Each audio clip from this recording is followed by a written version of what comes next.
ফিতনা থেকে দূরে আসার চেষ্টা করতে হবে, এই জগতের মোহ ছাড়তে হবে। যতটুকুতে আমার জীবন চলে যায় ব্যাস এতটুকুতেই।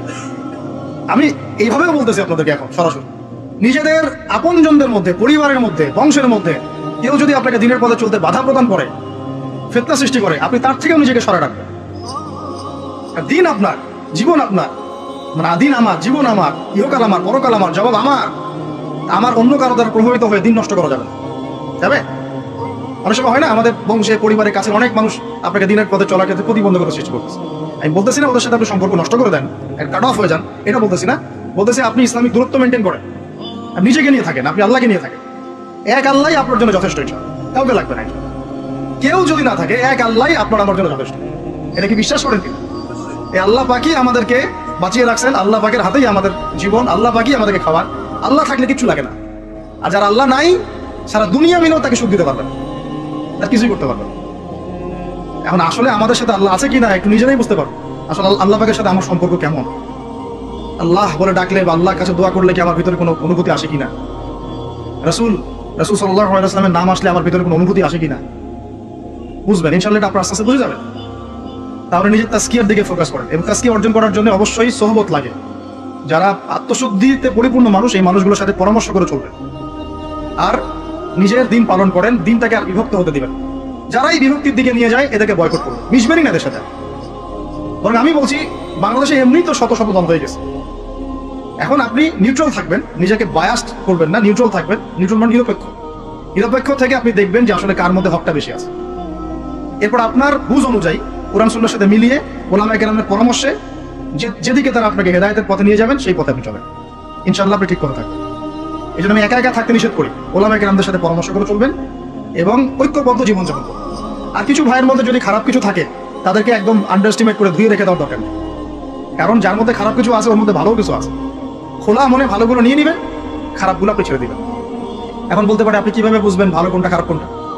নিজে পড়বেন, নিজে জ্ঞান অর্জন করবেন, আল্লাহ পাক বিবেক দিয়েছেন, বোঝার চেষ্টা করবেন এবং আলেমদের সাথে পরামর্শ করবেন। ব্যাস, আল্লাহ পাক এরপরে আপনাকে যে পথে নিয়ে যাবেন ইনশাআল্লাহ সেই পথে আপনি চলুন। উম্মার বিভক্তি বাড়াবেন। এরপরে যখন অর্থনীতির মধ্যে ঢুকবেন, ব্যবসা বাণিজ্য, রিজিক, চাকরি বাকরি, জান চলে গেলেও হারাম খাবেন না। আল্লাহ পাক তৌফিক দান, আপনাকে তৌফিক দেখ, আমাকেও তৌফিক দান। কারণ আমরা সবাই হারাম খাচ্ছি, আমি নিজেও ফিল করি। হারাম না খেলে আমাদের দোয়া কবুল হইতো। দোয়া যে কবুল হচ্ছে না বোঝেন না। কাবা ঘরে দোয়া হচ্ছে বিগত প্রায় 40-50 বছর থেকে, আল্লাহ ফিলিস্তিনকে মুক্ত করে দাও, মুসলিম ভাইদেরকে সাহায্য করো, নুসরা নাজিল করো। আপনি দোয়ার কি বরকত দেখতে পারতেছেন? দোয়া কি ইম্প্যাক্ট পড়তেছে? রিজিক হারাম, রিজিক অনেক সময় হারাম হয়ে যাচ্ছে আমাদের। এমনকি হজের মতো মৌসুমে, উমরার মতো মৌসুমে আমরা যে গোশতগুলো খাচ্ছি বাইরে, যেগুলা এগুলো যে কতটুকু আল্লাহর নামে জবাই করছে আল্লাহ ভালো জানে। ভাবতো আমি তো এগুলা পারতেছি না। আমি সত্যি বলতেছি যে আমরা হালাল খাইতেও পারতেছি না। মনে হয় চেষ্টা করতে হবে 100% হালালের উপর থাকার জন্য। যদি আল্লাহর নামে জবাই না করা হয় সেটা কি হালাল হবে? যদি আমার টাকার মধ্যে সুদ থাকে হালাল হবে? যদি আমার টাকার মধ্যে ঘুষ থাকে হালাল হবে? বাংলাদেশের লক্ষ লক্ষ মানুষ নামাজ পড়ে মসজিদে ঘুষখোর। বাংলাদেশের লক্ষ লক্ষ না, কোটি কোটি মানুষ মসজিদে নামাজ পড়ে, মুসল্লি সুদখোর। অনেক মসজিদ কমিটি আছে সুদখোর।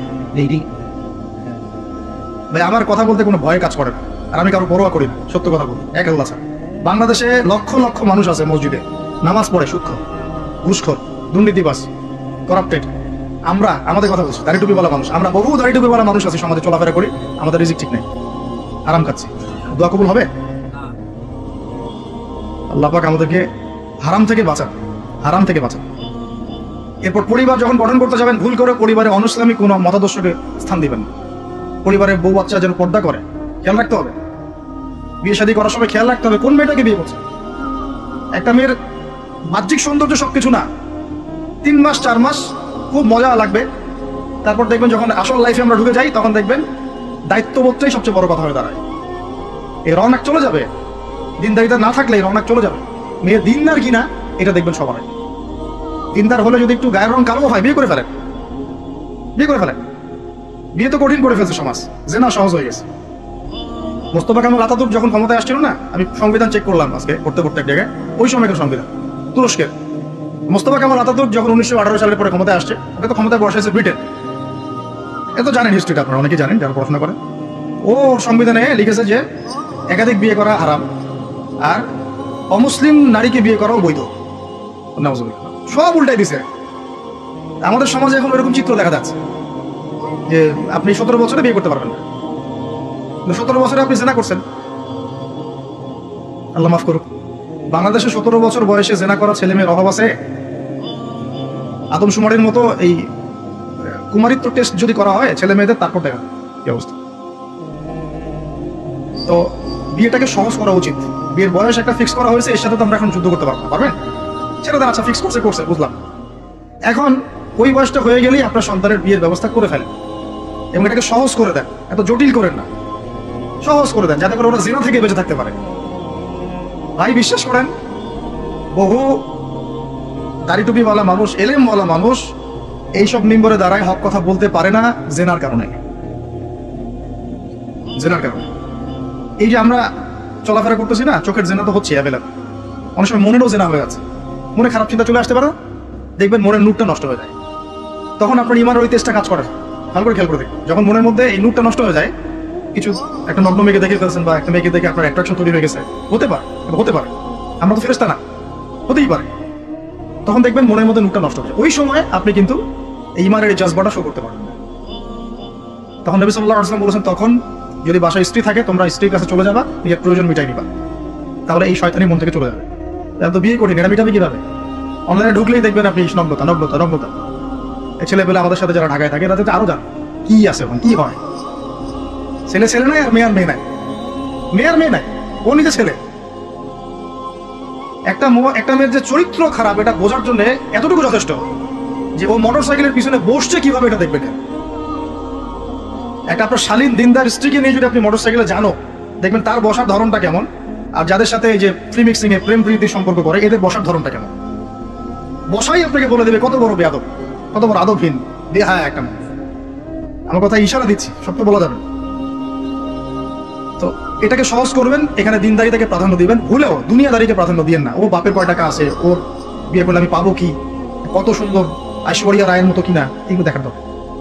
এগুলো থাকে না, আস্তে আস্তে চলে যায়, দিনদারিতা থেকে যায়। ইব্রাহিম আলাইহিস সালামের স্ত্রীদের কথা আজকে আমরা স্মরণ করি না? হাজেরা আলাইহিস সালাম, তার ওই সবর, সাফা মারওয়ার সাই, তাওয়াক্কুল আল্লাহর কাছে এত পছন্দ হয়েছিল যে কিয়ামত পর্যন্ত যত মানুষ হজ করবে, সাই না করলে হজ হবে না। ঠিক আছে, উনার ওই হাঁটা দৌড়াদৌড়ি আল্লাহর কাছে এত পছন্দ হয়েছে। আপনি জামজাম কূপ ওখানে যে তাওয়াফ করছেন না, তাওয়াফ করে যে পানি খেয়ে আসলেন, সাফা মারওয়া সাই করলেন, এই সাই না করা পর্যন্ত আপনার হজই হচ্ছে না, ওমরাই হচ্ছে না। একজন দিনদার মেয়ের দিনদারিতা আল্লাহর কাছে কিভাবে কবুল হয়ে থাকে? আমাদের মেয়েদেরকে বুঝান, বাসায় গিয়ে বোনদেরকে বুঝান, মাদেরকে বুঝান, স্ত্রীদেরকে বুঝান, তাদেরকেও একটা উদ্দেশ্যে আল্লাহ পাক সৃষ্টি করেছেন। কি উদ্দেশ্য? তারা যেন ইসমাইলের মতো প্রজন্ম জন্ম দিতে পারে। তাদেরকে সিরিয়াল দেখার জন্য পাঠানো হয় না, তাদেরকে রং তামাশা করার জন্য, স্নো পাউডার মেখে বাইরে ঘোরার জন্য পাঠানো হয় না। এবং এটাকে কন্ট্রোল তো আমাদেরকে করতে হবে। এই যে বললাম, কন্ট্রোল করতে গিয়ে যদি দেখেন পারতেছেন না, আপনার দ্বারা হচ্ছে না, তখন কি প্রয়োজনে ডিসকানেক্টেড হয়ে যাবে।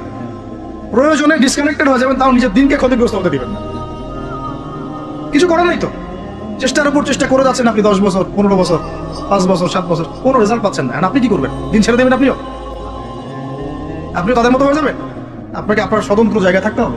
আল্লাহ পাক তৌফিক দান করুন। আর ইসলাম সংশোধনের মধ্যে সমাধান আসলে আলহামদুলিল্লাহ। এরপরে বাচ্চা কাচ্চা যেগুলো হবে, এগুলো পয়েন্ট মনে রাখবেন, পড়াশোনা থেকে নেই পর্যন্ত বাচ্চা কাচ্চা যেগুলো হবে, এক একটা বাচ্চাকে আগামী দিনের যোদ্ধা হিসেবে গড়ে তুলবে। কি যুদ্ধ করবে তারা? আগে আদর্শিক যুদ্ধ করবে, আদর্শিক যুদ্ধ করবে যে আমরা ওইসব আদর্শে চলি না, আমাদের নিজস্ব আদর্শ আছে, এটা ইসলাম। আমাদের কিতাব আছে কোরআন, আমাদের সুন্নাহ আছে মুহাম্মদ সাল্লাল্লাহু আলাইহি ওয়াসাল্লামের সুন্নাহ। এরা বৈষয়িক শিক্ষাও শিক্ষিত হবে, ইসলামিক শিক্ষাও শিক্ষিত হবে ইনশাআল্লাহ। এরপরে এদের দ্বারা ইনশাআল্লাহ এমন জেনারেশন আমরা গড়ে তুলবো, যে জেনারেশন আগামী দিনে ইসলামের পতাকা বহন করবে ইনশাআল্লাহ। আমরা যেটা পারি নাই, চেষ্টা চালাবো, আমাদের বাচ্চাদেরকে গড়ে তুলবো ইনশাআল্লাহ। পারা যাবে না? আল্লাহ পাক আমাদেরকে এই সব উদ্দেশ্যে দুনিয়াতে পাঠাইছে। এভাবে ইনশাআল্লাহ আমরা ইলম অর্জন, তাসকিয়া অর্জন, আমল বাড়িয়ে দেওয়া, হালাল খাওয়া, পরিবার গঠন করা, প্রজন্ম গঠন করা, এই কাজগুলো করতে করতে করতে আমরা আগাবো ইনশাআল্লাহ। এবং এখন যা চলছে এই ফিতনাগুলো থেকে আমরা নিজেদেরকে দূরে রাখার চেষ্টা করব। আর যেখানে যেখানে যেখানে মুসলিমদের এগেইনস্টে এই কাফের, মুশরিক, জালেম, মুনাফিকরা পদক্ষেপ নেবে, আমরা আমাদের সাধ্য মতো রেখে প্রতিহত করব। হয় জবান দিয়ে প্রতিহত করবো, নাহলে লিখে প্রতিহত করবো, নাহলে কোনো সাহায্য করে প্রতিহত করবো, নাহলে অ্যাটলিস্ট দোয়া করে প্রতিহত। কিছুই নাই কমপক্ষে কি করবেন? দোয়া করুন। কিছু নাই কমপক্ষে দোয়া করুন। কিন্তু কোনো অবস্থাতেই আত্মসমর্পণ করবেন না। ওদের সামনে কোনো অবস্থাতেই জালেমের সামনে হাঁটু করে দিবেন। মাথা উঁচু করে বাঁচবো ইনশাল্লাহ, মাথা উঁচু করে মরবো।